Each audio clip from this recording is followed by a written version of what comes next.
Hello, and welcome to The Essential Reads. My name is Isaac, and my goal is to bring to you a bunch of classic audiobooks in an easy and accessible way. We are continuing with Pride and Prejudice by Jane Austen today, and we are on chapter 3. If you want to support the show, you can do all the YouTube or podcast things. You can like it, you can share it, you can leave a review, you can subscribe here on YouTube, and if you want to support me in a more concrete way, you can go to the Patreon, where for as little as $1 a month, you'll have access to exclusive audiobooks that you'll only get there, and some of these chapters a little bit early. Or if a subscription sort of thing, joining me there, isn't sort of your thing, and you just want to support me nonetheless, you can always leave a super like here on YouTube, or you can go to Ko-Fi, where you can do a direct donation to me for whatever amount you're pleasing, of your choice. Words, things, good vibes. That's what I provide. I make jokes to make myself laugh. If you laugh, great. They're just really for me. You can find all the links to those in the description. And so that I try and maintain my persona of being a professional at this, let's dive in before it goes off the rails completely. Pride and Prejudice by Jane Austen. Chapter 3. Not all that Mrs. Bennet, however, with the assistance of her 5 daughters, could ask on the subject was sufficient to draw from her husband any satisfactory description of Mr. Bingley. They attacked him in various ways, with barefaced questions, ingenious superstitions, and distant surmises, but he eluded the skill of them all. And they were, at last, obliged to accept the second-hand intelligence of their neighbour Lady Lucas. Her report was highly favourable. Sir William had been delighted with him. He was quite young, wonderfully handsome, extremely agreeable, and, to crown the whole, he meant to be at the next assembly with a large party. Nothing could be more delightful. To be fond of dancing was a certain step towards falling in love, and very lively hopes of Mr. Bingley's heart were entertained. "If I can see but one of my daughters happily settled at Netherfield," said Mrs. Bennet to her husband, "and all the others equally well married, I shall have nothing to wish for." In a few days, Mr. Bingley returned Mr. Bennet's visit, and sat about 10 minutes with him in his library. He had entertained hopes of being admitted to a sight of the young ladies, whose beauty he had heard much, but he saw only their father. The ladies were somewhat more fortunate, for they had the advantage of ascertaining from an upper window that he wore a blue coat and rode a black horse. An invitation to dinner was soon afterwards dispatched, and already had Mrs. Bennet planned the courses that were to do credit to her housekeeping, when an answer arrived which deferred it all.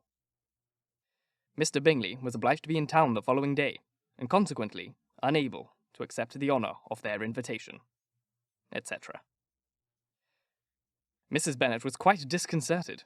She could not imagine what business he could have in town so soon after his arrival in Hertfordshire, and she began to fear that he might always be flying about from one place to another, and never settled at Netherfield as he ought to be.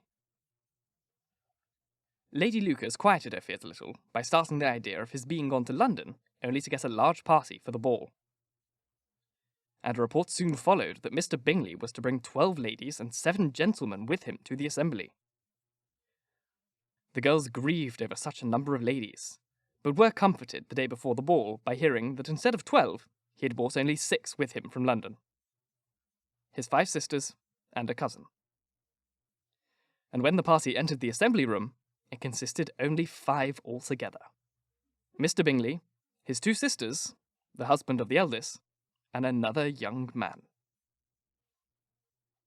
Mr. Bingley was good-looking and gentlemanlike. He had a pleasant countenance and easy, unaffected manners. His sisters were fine women, with an air of decided fashion. His brother-in-law, Mr. Hurst, merely looked the gentleman. But his friend Mr. Darcy soon drew the attention of the room by his fine, tall person, handsome features, noble mien, and the report, which was in general circulation within 5 minutes after his entrance, of his having 10,000 a year. The gentlemen pronounced him to be a fine figure of a man. The ladies declared he was much handsomer than Mr. Bingley, and he was looked at with great admiration for about half the evening, till his manners gave a disgust which turned the tide of his popularity. For he was discovered to be proud, to be above his company, and above being pleased. and not all his large estate in Derbyshire could then save him from having the most forbidding, disagreeable countenance, and being unworthy to be compared with his friend. Mr. Bingley had soon made himself acquainted with all the principal people in the room. He was lively and unreserved, danced every dance, and was angry that the ball closed so early, and talked of giving one himself at Netherfield. Such amiable qualities must speak for themselves. What a contrast between him and his friend! Mr. Darcy danced only once with Mrs. Hurst, and once with Miss Bingley, declined being introduced to any other lady, and spent the rest of the evening walking about the room, speaking occasionally to one of his own party. His character was decided. He was the proudest, most disagreeable man in the world, and everybody hoped that he would never come there again.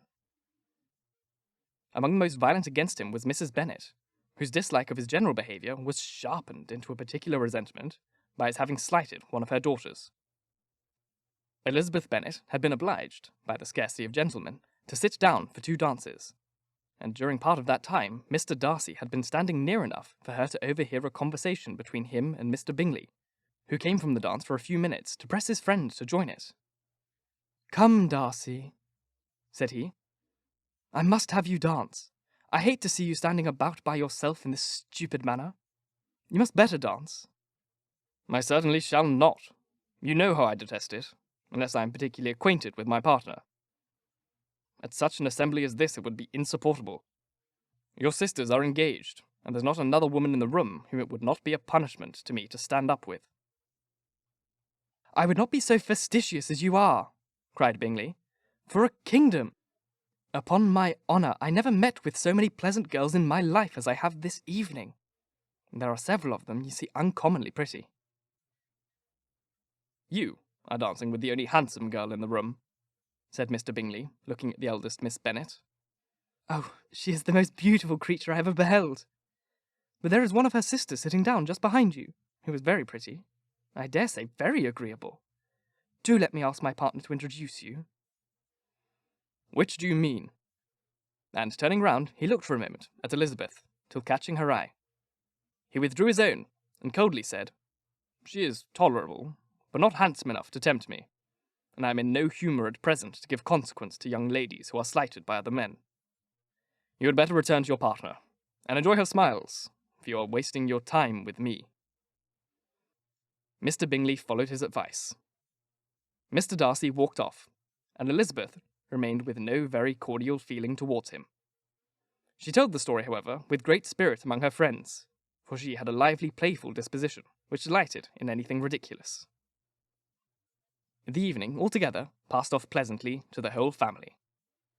Mrs. Bennet had seen her eldest daughter much admired by the Netherfield party. Mr. Bingley had danced with her twice, and she had been distinguished by her sisters. Jane was as much gratified by this as her mother could be, though in a quieter way. Elizabeth felt Jane's pleasure. Mary had heard herself mentioned to Mrs. Bingley as the most accomplished girl in the neighbourhood, and Catherine and Lydia had been fortunate enough to never be without partners, which was all that they had yet learned to care for a ball. They returned, therefore, in good spirits to Longbourn, the village where they lived, and of which they were the principal inhabitants. They found Mr. Bennet still up. With a book he was regardless of time, and on the present occasion he had a good deal of curiosity as to the event of an evening which had raised such splendid expectations. He had rather hoped that all his wife's views on the stranger would be disappointed, but he soon found that he had a very different story to hear. "Oh, my dear Mr. Bennet," as she entered the room, "we've had the most delightful evening, a most excellent ball. I wish you had been there. Jane was so admired. Nothing could be like it. Everybody said how well she looked, and Mr. Bingley thought her quite beautiful, and danced with her twice. Only think of that, my dear. He actually danced with her twice, and she was the only creature in the room that he asked for a second time. First of all, he asked Miss Lucas. I was so vexed to see him stand up with her, but however, he did not admire her at all. Indeed, nobody can, you know. And he seemed quite struck with Jane as she was going down the dance. So he inquired who she was and got introduced, and asked her for the 2 next. And then the 2 third, he danced with Miss King, and the 2/4 with Maria Lucas, and the 2/5 with Jane again, and the 2/6 with Lizzie, and the Boulanger. If he had any compassion for me, cried her husband impatiently, he would not have danced half so much. For God's sake, say no more of his partners. Oh, that he had sprained his ankle in the first dance. Oh, my dear, continued Mrs. Bennet, I'm quite delighted with him. He's so excessively handsome, and his sisters are charming women. I never in my life saw anything more elegant than their dresses. I dare say the lace upon Mrs. Hurst's gown. Here she was interrupted again. Mr. Bennet protested against any description of finery. She was therefore obliged to seek another branch of the subject, and related, with much business of spirit and some exaggeration, the shocking rudeness of Mr. Darcy. But I assure you, she added, that Lizzie does not lose much by not suiting his fancy, for he is the most disagreeable, horrid man, not at all worth pleasing. So high and so conceited that there was no enduring him. He walked here and he walked there, fancying himself so very great, not handsome enough to dance with. I wish you had been there, my dear, to have given him one of your set-downs. I quite detest the man. Thank you so very much for listening. If you enjoyed, please like, comment, share, all that jazz, and if you really enjoyed, do subscribe because there is more to come. And if you want to support the show in a more concrete way, you can join the Patreon. Over here, you can click the link or link in descriptions if you're on podcast.